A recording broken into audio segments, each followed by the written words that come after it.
At least RM300. Kalau katakanlah RM300 tu dia masih lagi nak kopi, boleh. Apa kata half?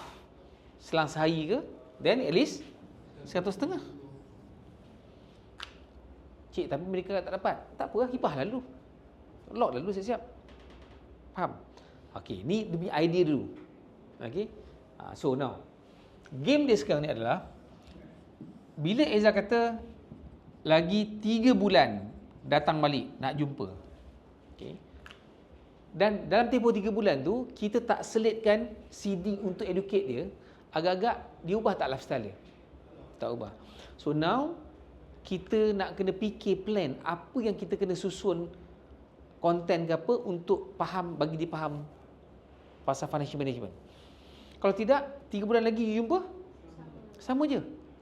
So, lepas tu pula you kena ulang lagi proses tu pula. Faham tak?